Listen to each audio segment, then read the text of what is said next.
जो AM-120 missile जो है पाकिस्तान को दे रहे हैं, ये ओवरऑल एक उन्होंने कॉन्ट्रैक्ट दिया है कंपनी को, तकरीबन 2.6 बिलियन का कॉन्ट्रैक्ट है, जिसके अंदर वो कंट्री जो है वो बाकी जितने अपने नेटो फोर्सेज हैं उनको दे रही है, क्योंकि ये मिसाइल जो है F-16 के साथ कंपैटिबल है और उसके साथ बड़े आराम से इस्तेमाल हो सकती है। और ये मिसाइल जो है F-16 से ही 2019 के अंदर विंग कमांडर अभिनंदन का मिग जो है उसको मार गिराया था इन्होंने, और जिसके खिलाफ हिंदुस्तान ने सबूत भी दिए थे अमेरिका को, और अमेरिका को बताया भी था कि देखिए आपके जो हथियार हैं वो हिंदुस्तान के खिलाफ इस्तेमाल होते हैं। तो उसके बाद में अब जो है, क्योंकि अमेरिका का जो एक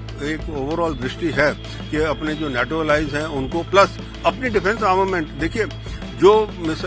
अपना जो है अमेरिका का जो आप देख लीजिए जो मैन्युफैक्चरिंग एस्पेक्ट क्या है वो डिफेंस का है, तो जब वो इतने ये देगा उसको तो नेचुरली जो है अपने ही बूस्ट है। ये एक हिसाब से है कि एक जेब से निकाल के पैसे आपने दूसरी जेब में डाल दिए ताकि वो कहा जी हमने इतना वो क्या है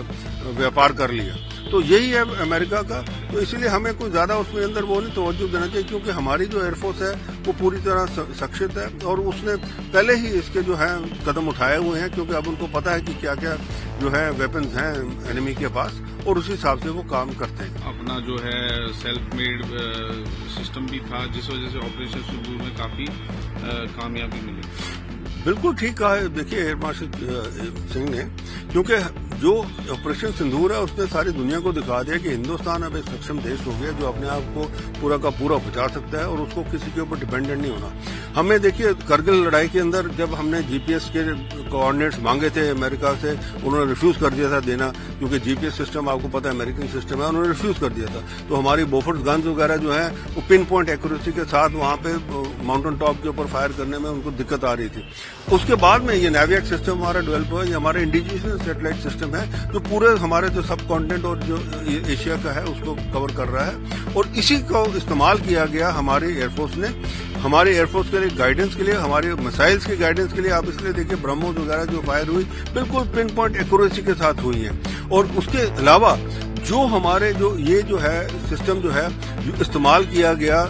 एनिमी ड्रोन्स वगैरह के लिए, कि एनिमी ड्रोन्स है या एनिमी एयरक्राफ्ट वगैरह जो अगर अटैक कर रहे हैं हमारी टेरिटरी में आ रहे हैं उसके लिए। इसके अलावा जो हमारा एक इंटीग्रेटेड एयर डिफेंस सिस्टम है जिसके अंदर हमारे इंडिजियस आकाश मिसाइल्स हैं, हमारी दूसरी शॉर्ट रेंज मिसाइल्स हैं, हमारे ड्रोन्स वगैरह हैं, सारा कुछ है, ये सारा का सारा टोटली इंटीग्रेट किया है एयरफोर्स ने अपने एयर डिफेंस सिस्टम में। जो इंटीग्रेटेड एयर डिफेंस सिस्टम है S-400 के साथ में सारा का सारा, इसका मतलब हम जो है अभी जैसे 300 किलोमीटर के ऊपर, ये गिनीज वर्ल्ड रिकॉर्ड है, 300 किलोमीटर के ऊपर पाकिस्तान का एक जहाज S-400 से मार गिराया गया। उसके अलावा जो भी अंदर आने की कोशिश करता है, ड्रोन है या दूसरा है, वो सारे के सारे मारे गए। और ये तो पब्लिक ने देखा, एक भी पाकिस्तान का ड्रोन या मिसाइल या वो कोई जहाज जो है कहीं पे भी अपने जो डेजिग्नेटेड जगह है उसके ऊपर अपना वेपन्स नहीं गिरा सका। ये इसीलिए हुआ क्योंकि एक बड़े तरीके से प्लानिंग करके, बड़ी तरीके से एक पूरा इंटीग्रेटेड प्लान बनाया, और ये सब उसी दृष्टि में है कि आप देखिए जो प्रधानमंत्री जी ने कहा आत्मनिर्भर होने का, आत्मनिर्भर का मतलब ये होता है कि आप कितने सक्षम हैं कि आप अपने आप को उसी हिसाब से ढाल सकें ताकि कोई भी दुश्मन आपकी तरफ नजर ना उठाए।